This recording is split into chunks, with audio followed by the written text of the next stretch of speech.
สบายดีเนาะมื้อนี้ก็มีโอกาสเนาะจะมารีวิวพัดลมให้เบิ่งเนาะพัดลมที่จะมารีวิวในวิดีโอนี้มีอยู่3รุ่นเนาะมีอยู่3รุ่นจะมารีวิวให้เบิ่งไปแต่ละรุ่นเลยเนาะว่ามันเป็นเนี่ยเลยผู้ใดมักรุ่นใดก็ถามได้เนาะมีอยู่3รุ่นคือตัวนี้เนาะตัวนี้แม่นปืนล้มเคส2ตัวนี้แม่นปืนล้มเคส2ใส่กล้องธรรมดาเนาะธรรมดาก็แจ้งคือกล้อง Discovery แหละแต่ว่ารุ่นนี้กล้องตัวนี้บ่แม่นกล้อง Discovery เด้อแต่เลื่อนแจ้งก็แจ้งคือกันฐานนี่เป็นฐานอะลูเนาะฐานตัวนี้ฐานอะลูใส่วาล์วปรับในเซฟพันเรานี่ยาว50 เซนติเนาะเรานี่เป็นเรา50นี่บ่นี่รุ่นนี้เป็นรุ่น K2 เลยรุ่นนี้รุ่น K2 นี่เลื่อนยิงนี่แห้งดีเลื่อน K2 นี่นะรับประกันให้รับประกันมีใจไปทานเนาะผู้ใดสนใจก็ทำได้ทีนี้มันรุ่น K2 ฐานเป็นฐานอะลูนะตัวนี้ก็เป็น K2 คือกันแบบเดียวกันเลย2บอกเนี่ยกล้องกับกล้องเดียวกันมั้ยฐานกับฐานเดียวกันมั้ยรุ่น K2 คือกันมั้ย2บอกส่วนบอกตัวนี้เนาะตัวนี้มัน MC ตัวนี้นะ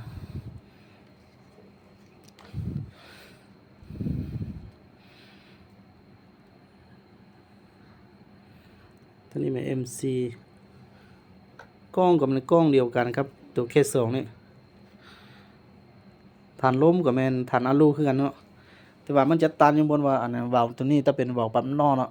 นี่ตัวนี้นะวาล์วปั๊มนอกส่วนตัว K2 เป็นวาล์วปั๊มในตัว MC นี่ถ้าว่าผู้ใดมักใส่วาล์วปั๊มในคือตัว K2 นี่ก็ได้คือกันเนาะเขาจะเปลี่ยนให้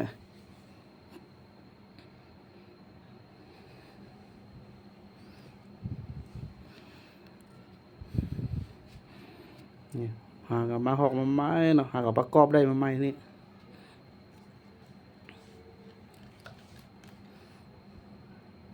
ตัวนี้นี่ท่านเขาได้ตื่นล้มใส่แล้วเนี่ย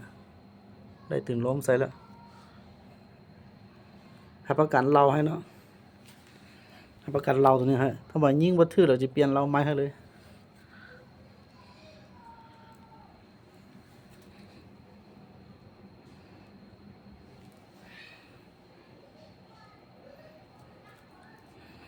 ส่วนตัวนี้เนาะ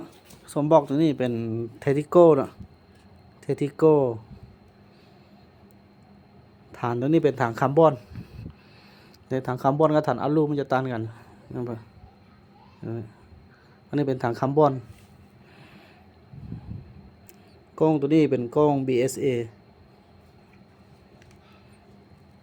เราเนี่ยเป็นเรา50เนาะ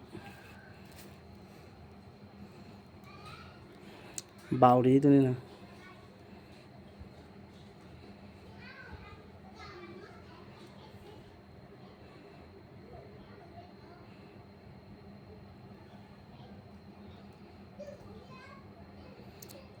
ตัวนี้นี่ยิงโอ้ถือดีนะเล่นยิงนะบ่ว่าละจะบ่ถือนะถ้าว่ายิงบ่ถือก็ขึ้นกับผู้ยิงนั่นแหละ